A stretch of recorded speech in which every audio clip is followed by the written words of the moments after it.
Hello guys, so eto na ako. So gabi na ata sa Pilipinas. So sorry na late ako ha. May pinuntahan kasi ako.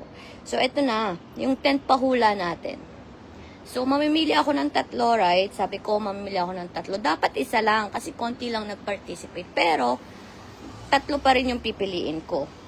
So apat lang yung nakita kong nag-participate. So doon sa apat, okay, tatlo lang yung kukuhanin ko. So, ang napili ko is si Janice, Trisha. Ay, no. Wait, hold on guys. Wait lang. Wait, buffering. Si ano pala, si Janice, Baby Jean, okay, and Santos. So, yung tatlo na yon. Sorry guys. So, tatlo yon si Janice, Baby Jean, and Santos. So, yun yung napili kong tatlo. So, yung makakasali sa live parapol is sila pa din, yung tatlong yun. Tapos, additional itong si Trisha. So, marami guys na nag-share. Okay? 12 shares yun, nakita ko. Pero, hindi ko nakikita yung kung sino yung mga nag-hashtag. So, ang napili ko lang na hashtag is yung apat na yun. Dapat 5 yun. Okay, dapat 5. Nawala yung isa, hindi ko alam kung bakit. Si Baby Jean, dapat hindi ko siya masasama sa parapol. Kasi, ang hinashtag niya, mali. So, yes, hashtag Yasmin. Dapat, yun, Mel Karangan, di ba? I mean, Kasmile and Mel Karangan. So, inano ko na, tawag dito, kinonsider ko na. So ngayon, hindi ko na papatagalin guys kasi ayokong shout out sa pinsan ko si Jeffrey Karangan. Pakisigaw daw ng name niya. Hello, insan. Huwag kang maharot. Okay, so now, tawag dito, eto naman, sagutin ko muna yung question ng 10 pahula natin.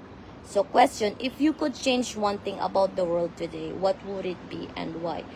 Tapos, translate ko siya sa Tagalog, which is, kung maaari mong baguhin ang isang bagay sa mundo ngayon, ano ito at bakit?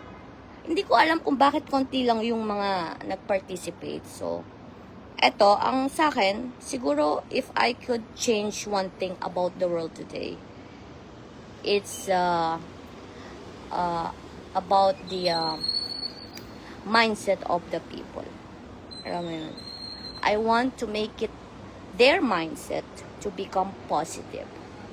Kasi alam mo, yung mga napapanood mo at nakikita mo ngayon sa buong mundo, okay, mostly, ang pinopokus, puro mga negative. Yun yung mga nagba-viral. Aminin natin yan, guys. Wag na tayong mag-deny, okay? Ang mga nagba-viral madalas sa social media or kahit saan napofocus ng tao ay negative, 'di ba? Negative. So, kung may babaguhin ako na isang bagay sa mundo, 'yun yung mindset ng mga tao. Mindset ng mga tao. Gagawin kong positibo. Kasi doon magbumula lahat. Alam mo yung, pag ang mindset ng mga tao, okay, positibo, kahit saang departamento, okay, ng gobyerno, kahit saang lokasyon, kahit saang bansa, magiging maayos. Magiging maayos. Dahil may positibo kang mindset, pag-iisip. 'Di ba? Yun eh. 'Di ba? Hindi yung babaguhin mo yung ganito na maging ganito, ganyan. No. Kasi nagsisimula talaga yan sa isip ng tao. Kasi madalas, napakadumi, okay, ng isip ng mga tao sa iba't ibang aspeto ng buhay or ng mga bagay, di ba? Sabihin mong hindi totoo yan, di ba? Nakarelate ang aking pinsan. So, iyon ang maganda kong babaguhin sa buong mundo. Kung lahat merong positive mindset. Alam mo, siguro, walang gaanong problema sa politics. Walang gaanong hate sa mga religions or something. siguro may world peace talaga sa buong mundo, 'di ba? At saka kung maraming positive ang mindset ng mga tao, mas malilesen yung mga problema at mga concerns or mga kung ano-ano pang negative na nangyayari sa mundo. Kasi doon talaga nagsisimula, guys. Aminin man natin yan o hindi. 'Di ba? So, iyon lang, guys. Nasagot ko lang ang tanong na yon sa ating 10 pahula. So, yung tatlo, paki-message lang ako. Si Baby Jean, Santos Brian Paul, and Janice Florano. Just message nyo lang ako, guys. Okay, so, now, eto na ang ating live parapol. So, hindi ko na papatagalin kasi sobrang init dito, guys. Alam mo yun. Dito tayo. Yan. So, ayan siya. Ito yung ating roleta, guys. Yung raffle. So, hindi ko pinapatagal, guys, kasi ayoko nang pinapatagal, eh. Okay. Mag-start na tayo. 4 lang yan siya, guys, ha. 4. So, piliin natin kung sino pa yung mananalo sa live raffle. Swerte yan pag yung nasa 3 pa din, diba? Wow! So, si Santos Brian Paul ang ating panalo sa live raffle ng 10 pahula natin, guys. So, napaka-swerte niya, guys, dahil 2 beses siya, 'di ba? Magkakaroon ng syempre, ng alam mo na. So, message niyo lang ako, guys, yung mga sinabi ko yung names. And nga pala, thank you sa nag-participate. Thank you, Trisha. Appreciate yung pag-comment mo. Mahaba kasi yung mga comment nyo, guys. So, hindi ko na siya maiisa-isa. Okay? Hindi ko na maisa-isa, pero nabasa ko siya. Okay? Yung more on natural, hindi siya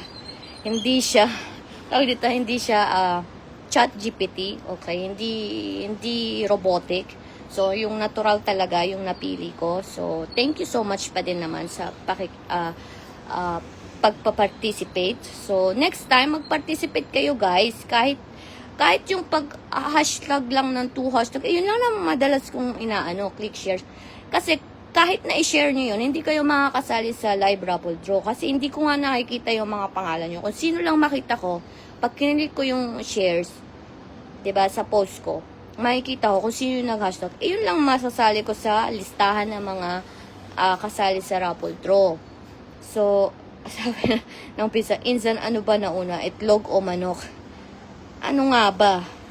Siguro manok. Manok yun. Manok. Manok siya.